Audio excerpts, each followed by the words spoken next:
good-natured. They look pretty pleased to see each other. Bro, they literally look like lovers. They look like lovers that haven't seen one another in a long time. Freeze, certainly as far as the West. Is Putin wearing heels?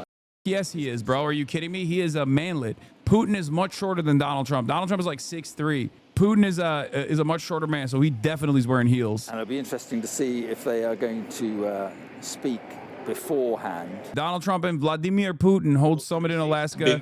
Sky News is doing full coverage. Defend its territory. They got Anchorage, Alaska. Somewhat. They got the cameras on. Vladimir Putin is flying in from Russia. That's a 9-hour flight. Donald Trump is flying in from DC. That's a 7-hour flight, I believe. That's a big ass plane right there. I don't know if this is not the Qatar plane, right? That one is still being worked on, I suspect. But ladies and gentlemen, we got a lot, okay? I'm just down the street, man. I got an AP notification that Trump has landed in Alaska. Does AP suck? What do you mean? Trump is no longer doing a one-on-one with Putin. Rubio and Witkoff will be in on the meetings as well as Putin's other advisors. My guess is Trump was told he should have some smarter people in the room. That's crazy. You won't let two lovers see one another in private? That's actually up. That's actually up. Bro, they literally... Okay. I am now more invested in the Blue Anon narrative that they are gay lovers than ever before, because clearly people in the know also recognize this reality. They are straight up stopping two lovers from seeing one another in private. That is crazy. Okay. That's crazy. That's messed up. That's messed up. You gotta let let the lovers do their thing, I think. And that's messed up that they won't do that. So, free pump, stopping Trump from sucking Pooty's toes. They're cock blocking our big, beautiful boys. Straight up. Yeah, he got Benny Johnson.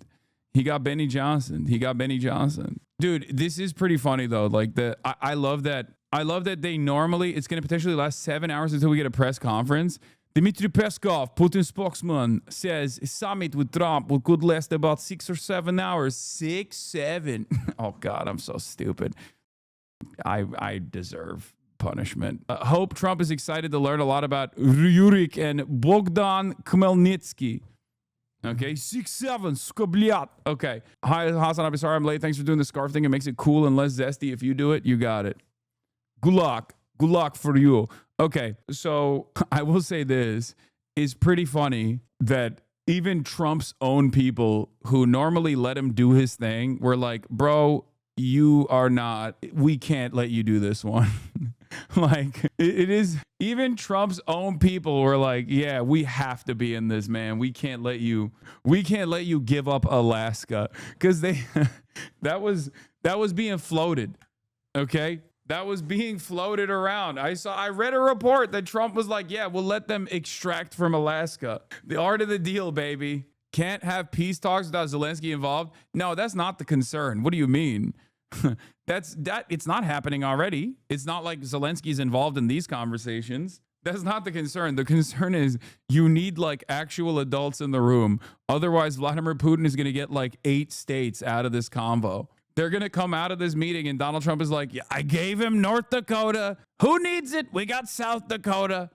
We got 2 Dakotas. I said, Putin, you can have one of them. He said, there's a lot of Russian speakers in North Dakota. I gave it to him. I said, whatever. Trump tells Fox he's willing to walk away from the table. Alaska is yours. And now I said, Putin, I'll throw in Idaho for you. He said, I don't want Idaho. Nobody wants Idaho. I wanted to give him Idaho as well, but he said no. Yeah, this is the reason why even Witkoff and Marco Rubio are like, we have to be in the room, sir, please. You will this bag up real bad.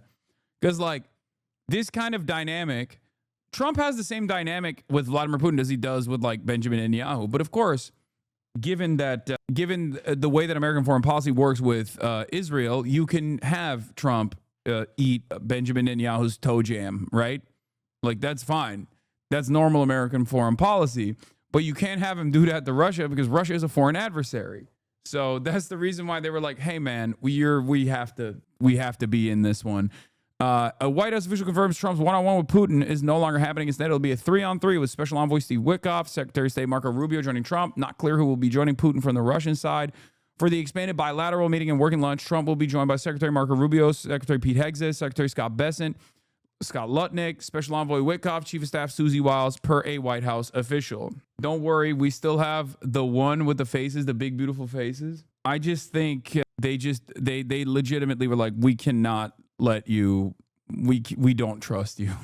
We don't trust you in a one-on-one situation with Vladimir Putin, Mr. President, sir. We're gonna have to deal with this ourselves. Okay. Here's Trump with what's his face? Brett Baer, I think. Is that him? One of these like potato guys who looks like he played football in high school and peaked. He's on Air Force One, Trump Force One. I think it's going to work out really well, says Donald Trump. Let's take a look. Okay, in the office with President Trump on Air Force One, heading in. What's your initial feeling? How are you feeling about what you're going to get out of this? I think we're going to do very well. Our country is doing. Dude, Fox News is going red, white, and blue on the subtitles too. Just really Doing very well. We're setting records economically like we never have before, including the stock markets are all at a record high. We're taking in trillions and trillions of dollars with tariffs. We're going for a meeting with President Putin in Alaska, and I think it's going to work out very well. And if it doesn't, I'm going to head back home real fast. I mean, if it doesn't, you walk. I would walk there. Okay, in the office with President Trump on Air Force One, right. heading in.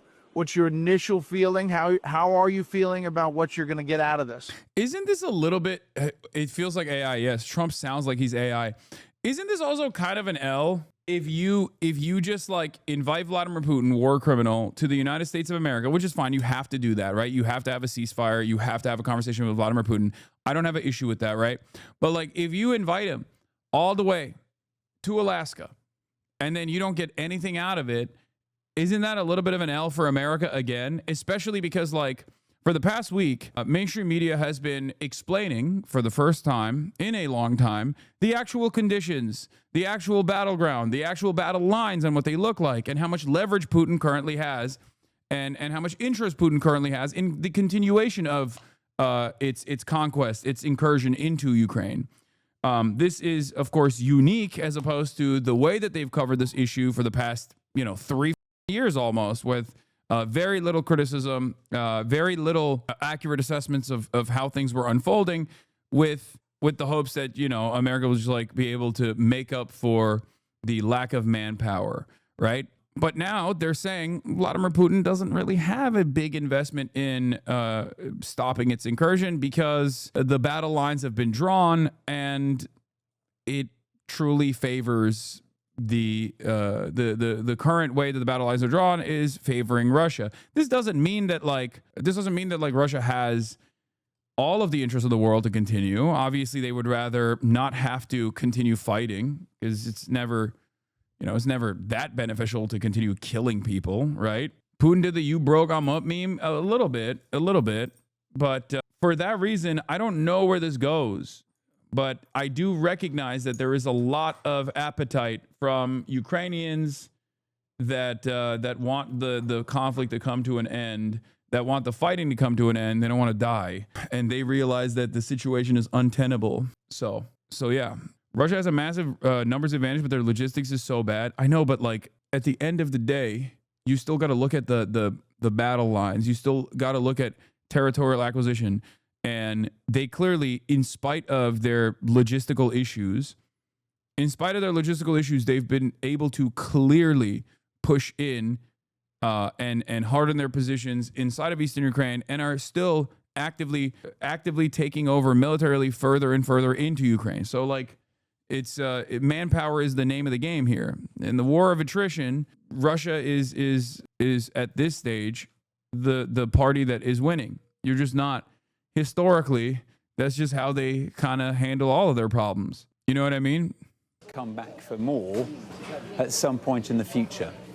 Yes, and I guess that the strategy of Putin and his delegation will be to either get a deal that's just too good. Logistical issues, Lamau. Russia unfortunately produces more virtually everything than all of the U.S. and EU combined. What are we talking about? Buy some time. No, when I say logistical issues, it's like equipment. Yeah, that's right. The equipment being like older overall. Like, I mean, they have drones, they have artillery, and they have allies that have a lot of drones, like Iran, and artillery, like North Korea. But overall, the Ukrainian, the equipment.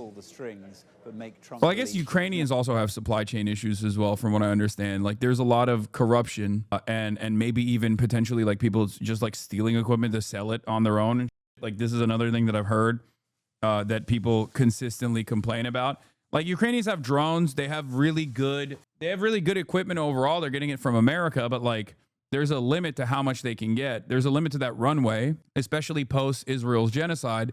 I think that limitation has been even more severe. But you know, even if the tech is better on the Ukrainian side, the Russians just have more manpower, and they can just keep throwing more and more people in the front lines, in the meat grinder. So yeah, that's where we're at. So it might sound good. It might actually, in reality, it was actually kind of interesting because like I have some disagreements with like Matt Duss on this, but a lot of the people who say like I'm a bad person and pro Russia or whatever, how do they square that circle? Like, the conversation I had with Matt Duss, like, he said that wasn't that far off from my assessment of the situation. You know what I mean? Like, what is that? Why do people still run this song and dance? No Shoddy walks out. Russia are the Zerg of countries, just Ling Rush after Ling Rush. I don't know what that is. They just follow whatever Trump said instead of having sincere populist beliefs. Who could have possibly seen this coming? What a big shift coming towards Ukraine among the GOP from 6 months ago. Percentage of people who think we've given Ukraine too much support has dropped dramatically from 47%. No, I know Zerg Rush is a StarCraft reference. I didn't know what a Ling Rush was though. But yeah, of course, as expected, Donald Trump is able to swing his base wildly back into whatever. Oh, Zergling is a Zerg Rush. I didn't know that. I've never played StarCraft, for the record. I'd always thought it was like a Zerg Rush, but I didn't know it was called a Zergling. And I've never heard it be called Ling Rush. Anyway, that doesn't matter. Let's watch Holy Toledo. Let's watch Harry Enton cover the polls. Yeah, what a big change from where we were at the beginning of the Trump administration. GOP, the U.S. gives too much support to Ukraine. Back in February, the plurality, 47%, said yes, the U.S. in fact gives too much support to Ukraine. Republicans did not like that. But look at where we are now. Look at this. No takes the cake at 46%. We have had an inverse of the positions. The Republican Party has shifted at least a little bit on Ukraine, and now all of a sudden they don't believe that, in fact, the U.S. gives too much support to Ukraine, which is very much unlike what we saw in February. Rarely do I see poll numbers like this. You read the blogosphere, you read X, you might think that Republicans think that we're way too much in Ukraine's camp, but Republicans at large no longer believe that. And on the issue that is a big topic of debate, especially early on in the administration, supplying weapons, continued support for Ukraine in that regard, where are they? Yeah, this is an even bigger shift. I mean, my goodness gracious. U.S. should give Ukraine more arms and military supplies. Look at this again among Republicans. In March, it was just 30%. Hello, we're now up to 51%. The majority of Republicans, and certainly majority of Americans at large, believe that the U.S. should give more arms to Ukraine. So this, to me, is just such an important point as we head into the summit later. Very confusing presentation. It's not that confusing. Donald Trump says Ukraine bad, Ukraine enemy. Republicans in the base go, Ukraine bad, Ukraine enemy. Donald Trump turns around and says, Vladimir Putin has actually hurt my feelings because we were lovers and now he's actually me over. And then Republicans go, hey, by the way, maybe Ukraine not so bad. Maybe Vladimir Putin kind of bad, at least for the interim. Watch this space. If they actually kiss and make up, for example, and Donald Trump turns around and says, and I mean this sincerely, if Donald Trump came out of that meeting saying, like, we're going to give pieces of Alaska to Russia, the base of support would literally swing for that, okay? They'd be like, oh, my God, he's such a peace lover, dude. He's so goated. I love giving up American land. If that was a Democrat that even remotely suggested something like that, the Republicans would actively try to assassinate that person. Okay, they'd be like, this is a Russian agent. This is an agent of communism. We have to kill them. Okay, that's the attitude. That's it. Donald Trump has tremendous bandwidth for two reasons. He has tremendous bandwidth to do whatever the he wants. One, because he's a Republican, and Republicans own the space of patriotism, and also because they're kind of stupid. I'm sorry to say. Okay, so any Republican has more bandwidth than any average Democrat when dealing with things like this.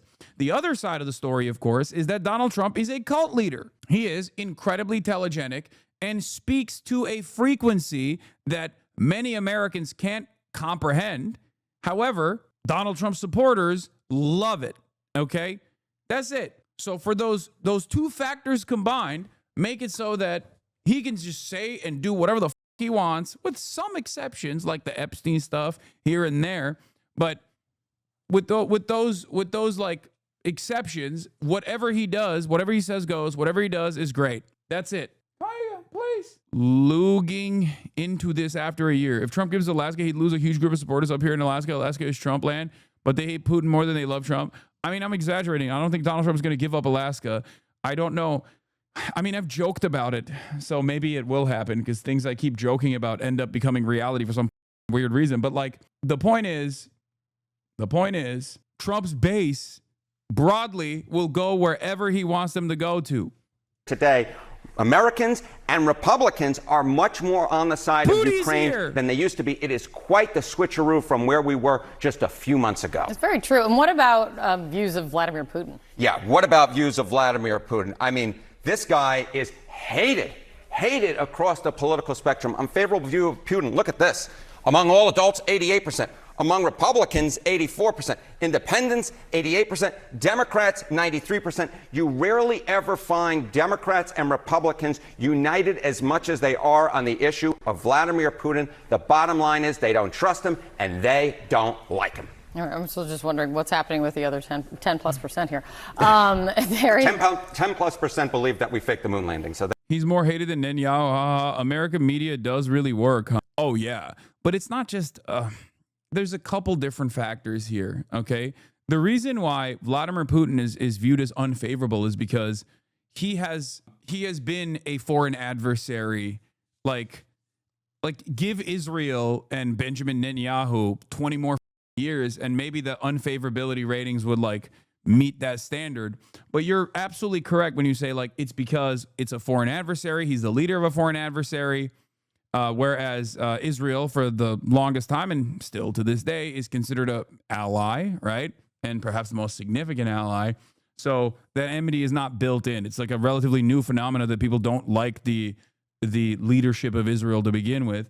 But basically, that's the reason why Putin is so hated, because like it's not he's the leader of the foreign adversary, a major foreign adversary for a very long time, and not only is he the leader of a major foreign adversary, like this country is in the eyes of many Americans, in the eyes of the average American, this is communism. This is the place where communism was invented and continued and that's dangerous and scary. So like they don't have a decent way of looking at the situation and being like Vladimir Putin is not representative of communism or whatever. Or I mean, not that it even matters. There's just like a lot of animosity against him, not only because he's a bad guy in general, but also because there's a ton of anti-Russia, anti-USSR. My Jam episode just came out. Hell yeah. Obviously, we're not going to watch it right now, but go check it out if you want some a little bit lighter. I don't even think that's true. Who under 40 associates Russia with communism anymore? Many people, I think. That kind of almost a century of anti-red propaganda doesn't go away overnight. Unless you are a Republican, in which case you were duped by a Telegram group into thinking that Russia is like fighting Ukraine because of trans people or something, because of woke. Yeah, most Republicans wrongly believe Russia is a communist country. Poll. This is from 2022. A majority of Republicans erroneously believe that Russia is a communist country, according to a new poll. 52% of Republicans agreed that Russia was operating under communism, despite the country not being communist since the Soviet Union dissolved in 1991. Among all Americans, 42% thought that Russia was communist, including 44% of Democrats. Well, some people think North Korea is heaven.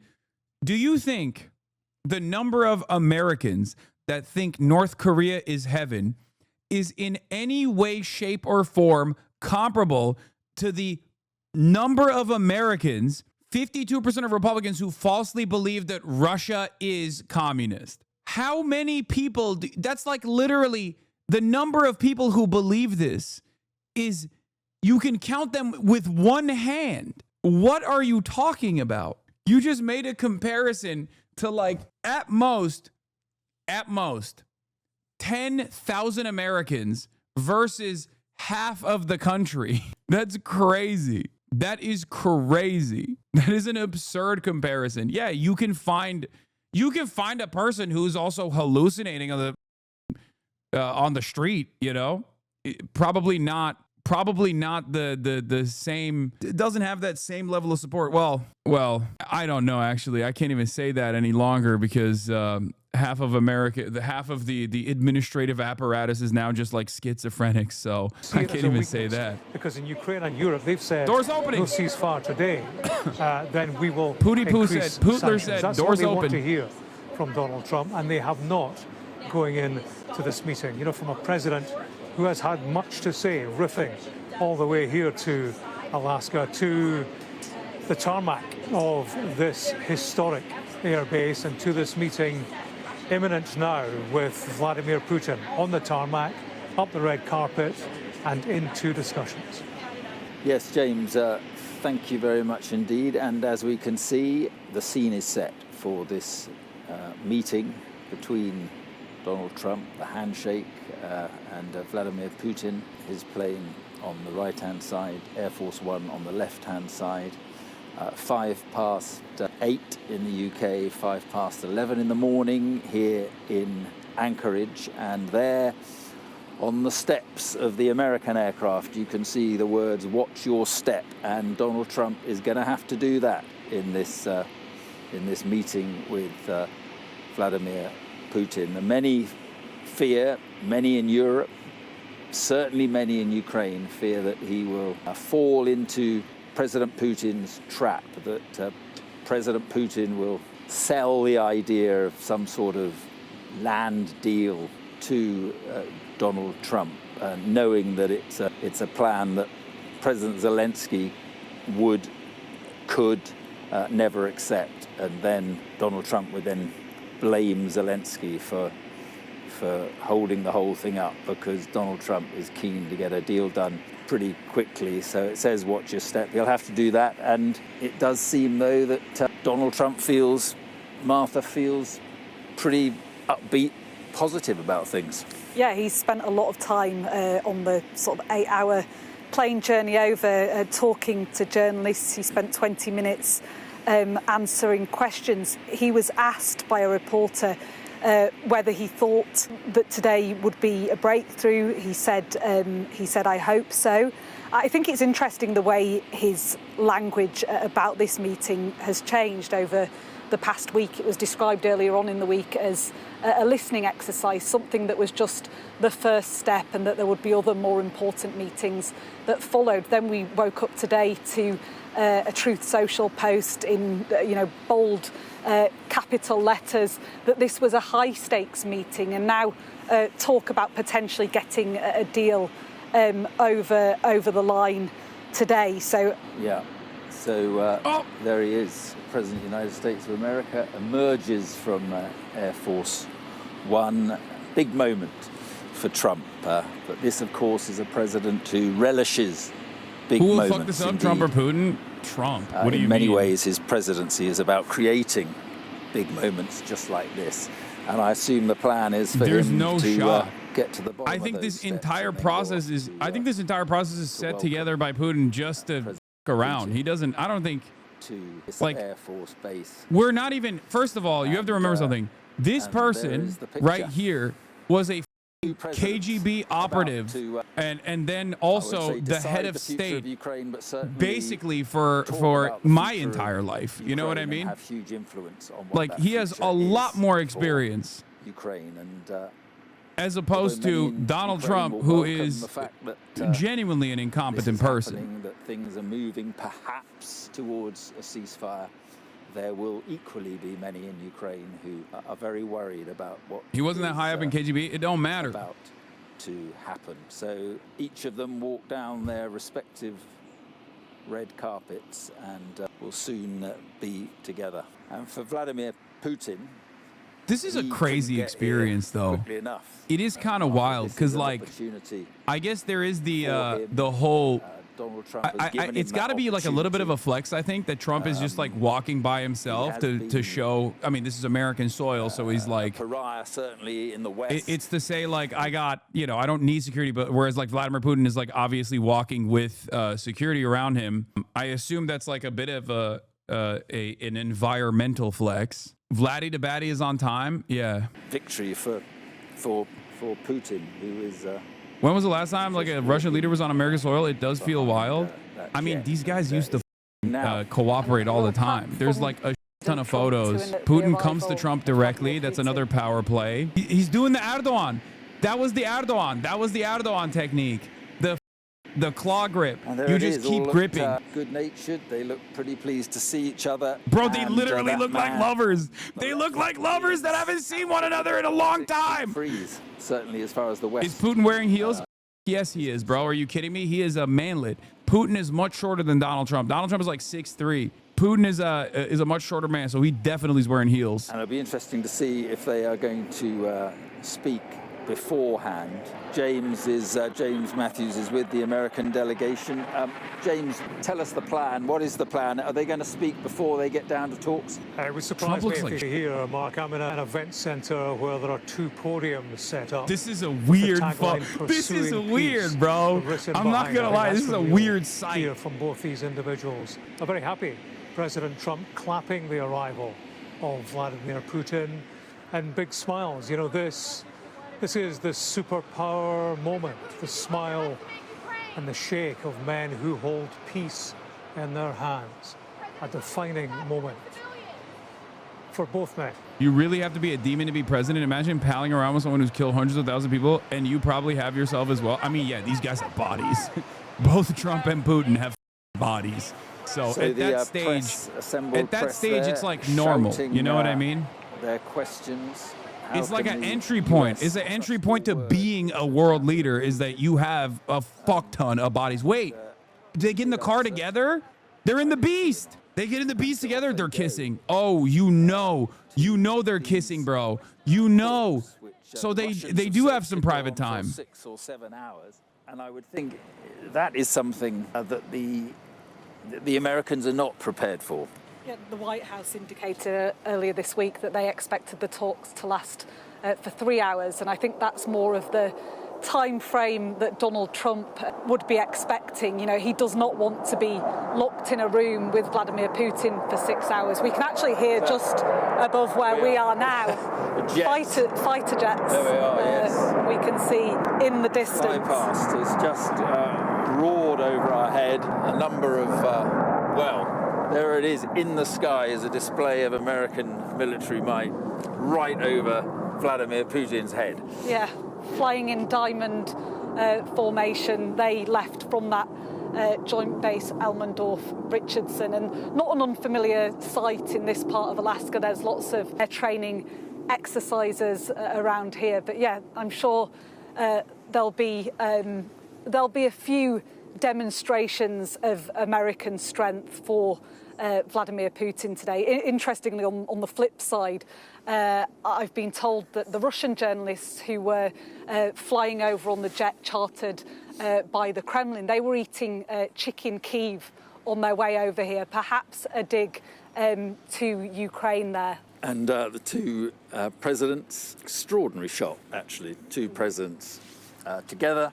Off they go for the talks, and they were chatting. I mean, Donald Trump seemed to be doing most of the chatting in the back of that car, but off they go to do a lot more talking. And it really is quite some moment, isn't it? I mean, although the narrative is that Putin asked for the meeting, it was Trump who, and there's the handshake again, It was Trump who allowed it to happen, and allowed it to happen without seeking anything in return. Certainly not a ceasefire. You know, Vladimir Putin on US soil, and many people viewed that as a concession of sorts by Vladimir Putin, that he would come to America. But I actually think it's almost the opposite in many ways, because this is exactly what Putin wants. As we've been saying, you know, he was an international pariah. He invaded a sovereign nation. He is wanted for alleged war crimes by the International Criminal Court. And here he is walking step in step with the most powerful man in the world, the US president. And what a picture that is. You know, you can really get a sense of the size of the two men there. Donald Trump is... I think they were there acknowledging the flypast. Right. But you think he was like a little worried? Donald Trump, sort of an imposing... You think he was a little worried when the flyover happened? Take control of this situation right from the off. I mean, he's right next to Trump, so I don't know. But Trump is also not exactly a beloved person himself. Nah, probably not. Putin, hell no. And James Matthews is, I was talking to James just before the handshake there. And I mean, Russian TV, James, have been shouting this very point about Trump sort of allowing Putin back. They've said Trump has brought the Russian leader out of the diplomatic deep freeze to cajole. What do you mean? From mainstream media? From mainstream media? Because they are invested in whatever the State Department narrative is. In a world where if the American government unilaterally decided that actually Russia was our ally against China, they would also start reshaping that narrative in that direction. I promise you. If tomorrow they actually were able to, in this, like, I mean, I'm not saying this is likely, but if tomorrow America decided Russia was an incredibly valuable ally and they were going to do another Sino-Soviet split, you know, right? By warming up to Russia, normalizing relations with Russia, then the media would celebrate that. The media would talk about Putin as like a brilliant leader who finally is paving the pathway to peace. That's it. That's the reason why. That is the reason why they talk about Benjamin Netanyahu as a complex leader that is trying to do his best or whatever the normalizing invading countries. I mean, we're America. We already do that. One thing that Does said that was totally right is that Russia is practically a vassal state of China now. No, he didn't say that. He said it was a junior partner. And he chose those words carefully because I think it's not a vassal. I think Russia still has a lot more autonomy in this process than like actual vassal states do. Like, I'll tell you like this. America has more control over Israel than China has over Russia. Russia is seen by those who are on the opposing pole to Western influence around the world as like the only country with the investment and the bandwidth to militarily oppose America and America's allies. I'm not issuing a value judgment here. I'm just simply relaying how other countries that are outside of the periphery of American interests that are in the global south or just not a part of the Western the Western world umbrella and the joint security cooperations that take place, they see Russia as like a violent force of retribution. This is not to say that this is a correct assessment. Having said that, China does have a lot of leverage over Russia, especially now. Okay? China control over Russia, what a joke statement. I didn't say China has complete control over Russia at all. I'm simply saying that China has a lot of influence over Russia now more than ever before because of China being the manufacturing hub of the planet. China has leverage over Russia. It's true. Russia has become China's junior partner in this. Why do I have to keep repeating myself over and over again if people will just not offer me the dignity of listening to what I'm saying? Oh my God. Donald Trump was threatening sanctions on Russia, but he's invited him here as a guest, welcomed him here for a summit, despite Vladimir Putin offering no concessions whatsoever. And it doesn't look like, from these pictures that's the start of this meeting, that Donald Trump has any intention. China doesn't give a about Russia. Actually, that's not true. Getting tough and threatening more sanctions on Vladimir Putin. That's not true. That's not true. First of all, China requires OPEC plus commitments for energy still. Russia is a part of that. That's number one. Number two, of course China gives a shit about Russia. Are you kidding me? I'm telling you what it is. China is not going to do military intervention anywhere, but Russia certainly has a lot of ambition to do so and has done so. They do it in Africa, they do it in Ukraine, they do it in the Middle East, and China benefits from that.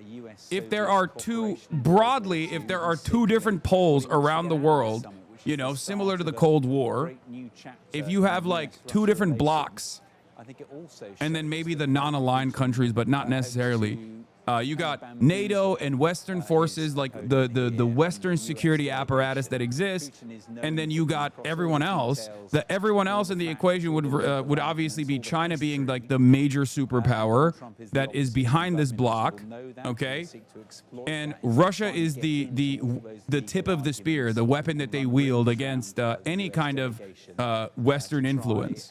Convince Donald Trump the quickest path to peace is a deal on. They share the same ideology, so there's a historical bond. No, they don't share the same ideology. I don't agree with that. Yeah. Okay. Joining me now. I don't think that they share the same ideology. There's actually no ideological commitment whatsoever, and China never has required one either. There is no ideological bind, with the exception of like just being victims to Western intervention in the past historically. That's it. And also ongoing interventions in general.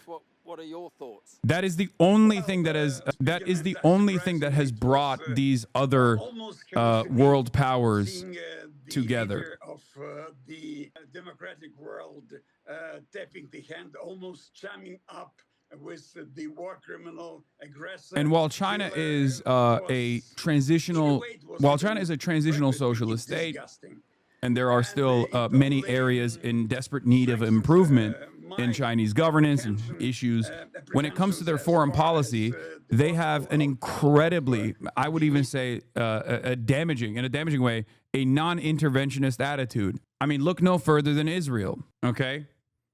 They will never intervene. They will never intervene. The only time where they engage in any kind of like foreign policy intervention is when they set up a deal between Saudi Arabia and Iran over the ongoing conflict in Yemen. That was it, and that was pre-October 7. And the reason why they did that is because of their need for a steady flow of energy, and it, like obviously Iran was threatening oil refineries and vice versa.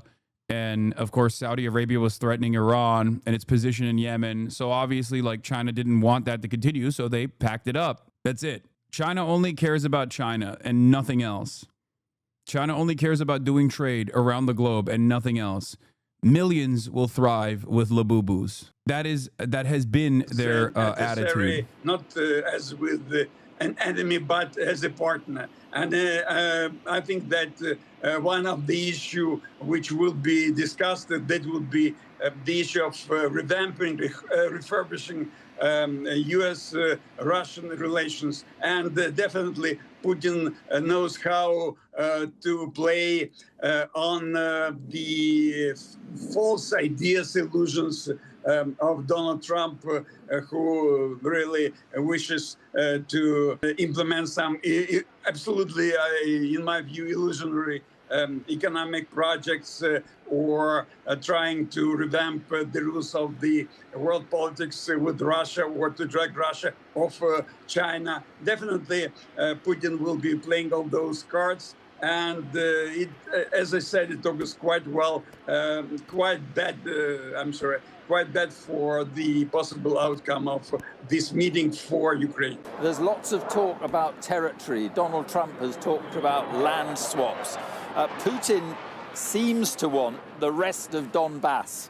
I think it's about 18% or so that you Best outcome still here, have. Putin wants best that. outcome here is Would Ukraine there's ever a give that up? ceasefire that is actually implemented. Well, definitely there is a difficult reality on the front, but definitely we were quite adamant to not to allow further violation of our territorial integrity. What wants Putin is to add the Donbass to the land grabs he already made in Ukraine, occupying a new territory in addition to the territory and to Crimea occupied in 2014. Well, and the public opinion of Ukraine is definitely would like to end this war, but we cannot end the war at no matter at the basis of no matter what, because it should be understood that if the world, the United States, Europe allows Putin to implement even the part of his plan for Ukraine, that would be the prelude to the new war, new aggression of Russia. And in this case, it would encompass not only Ukraine, but okay, I can't. Open the possibility no that he would address reporters from around the world on his own if he has to.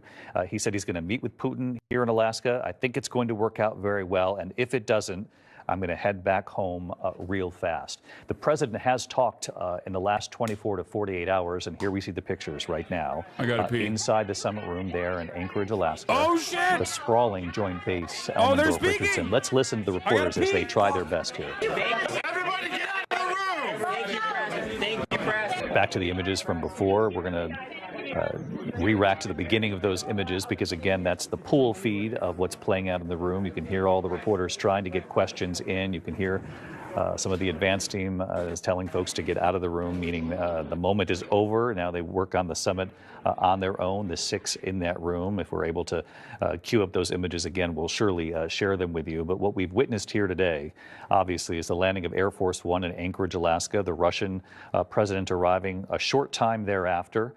President Trump coming down those stairs, waiting at the red carpet for Vladimir Putin, a very warm embrace of the Russian leader. We have seen these two leaders at a summit before. You'll remember in Helsinki during the first administration. It was during that summit the president was asked during a joint press conference afterward, much like what they're talking about today, about Russian meddling in the 2016 election. The president, in so many words, said, the President Putin said it wasn't Russia. I have no reason not to believe him, essentially putting his faith in Vladimir Putin on that stage in front of the world over his own intelligence community back in Washington. That moment is something that really people on all sides of politics remember well. The question now, all these years later, is will President Trump get what he wants going into this summit? He's given Vladimir Putin, at least initially, what Putin would like, which is a summit on American soil. The White House had said leading up to this that this was in large part Vladimir Putin's idea. They came up with the location to do this in Alaska at Joint Base Elmendorf-Richardson, obviously in Anchorage. They will meet together. And Mary Bruce, we know this is going to be 3-on-3. We did not know exactly who would be in that room. Now we know Steve Witkoff and Secretary of State Marco Rubio will be present as well. And David, of course, they both bring their own unique strengths to this conversation. It's over, you missed Steve it. Witkoff, the president. It's going to be a 6-hour meeting. The Donbass dweller writing here don't want to sound like a Zebop, but saying with Russia would be logistically simple for the people here. But staying with Russia would be logistically simple for the people here. Has been, quite harsh and critical of Russia and Vladimir. Bro, how Hasan, not an obese ham-leered, streaming 6 hours a day? I work out a lot. The last several months, but it will be interesting. They kick the press out, yeah, because they're lovers. They're about to have an orgy. You can't have so many cameras. Trump is camera shy. When it was just them and their translators, a decision that got a lot of pushback and sparked a lot of concern about just getting to the truth of what was actually discussed in that meeting. Now you have a broader, bigger delegation. We were mentioning, of course, that Vladimir Putin has shown an interest in broadening out the conversation beyond just ending the war in Ukraine, possibly to discuss nuclear arms cooperation, economic cooperation as well, and trade. So possibly an effort by him to try and distract from what the president wants, which is that ceasefire. that, while he doesn't want to say it, is truly how we are defining, I think, the success of this meeting. Is he able to get progress and any kind of inklings towards that ceasefire? It certainly is what Ukrainian President Zelensky is hoping will come out of this meeting. But the president has also been very blunt that if that doesn't happen, well, he'll just pack up and go home and go back to being, the president of the United States and focusing on everything else he has to focus on. Trump, though, is acutely aware of the power of the images here today. He is also aware of the criticism and the pushback that he has faced, that simply meeting with Putin here today, allowing the world to see these images, is giving Putin a win, but it is a gamble that President Trump is willing to take if it means that he can possibly make some progress towards ending this war, David. But let me ask you, Mary, you mentioned Steve Witkoff, obviously his trip, and I've been talking about this here, his trip to Russia that led to this summit, the Russian Federation saying, members of the Russian delegation saying Witkoff gave some signals that the U.S. would be open to a summit like this. Now we've seen it somewhat hastily arranged. It came together. It's playing out now in Anchorage, Alaska. You'd have to think that both sides here have been in communication leading up to this moment. President Trump has even said in the last day or two that he looks forward to an additional summit during which President Zelensky would also be a part. He said that today they will talk about the future of Ukraine. We'll talk about the ceasefire. And Air Force One, he was asked about by Rachel Scott, our own Rachel Scott, about land swaps, which is something President Trump brought up. President Trump saying they will be discussed, but I've got to let Ukraine make that decision. And I think they'll make a proper decision. But for President Trump to say publicly in these last couple of days that he looks forward to this next step, a summit that would include Vladimir Putin and President Zelensky of Ukraine, would at least make you think that President Trump thinks going into this, there is room for some ground to be made here. Yeah, it certainly seems that he is trying to lay the groundwork today for another meeting. He has said that that's really the one that matters. And remember, the president all along was pushing for a trilateral meeting. He wanted to sit down with both of them. No, Trump is a come hungry power bottom for sure. That's not even a question. That's not even a question. He's never topped. Trump has never topped a day in his life with Benjamin Netanyahu, with Vladimir Putin. He does not top. He is no loads refused, okay? Straight up. Details, what an exchange of territory would look like, what that land swap would entail, that's going to be up to Ukraine. So the president telegraphing that he is here to try and take that initial step to really try and get these two leaders to the same table. Ukraine has said, though, for that to happen, bottom shaming. I have tremendous respect for bottoms. You're out of your mind. I have been a bottoms rights advocate in perpetuity. This is not new for me, okay? I've told the bottoms to unionize for years. And what he would do if that's the case. Mary, stick with us here. We have a cleaner feed, if you will, of the images of the two leaders meeting, preparing to begin this summit. We can show you inside the room moments ago. As you can see, President Trump right there next to Vladimir Putin for a photo op. Is that the first time anyone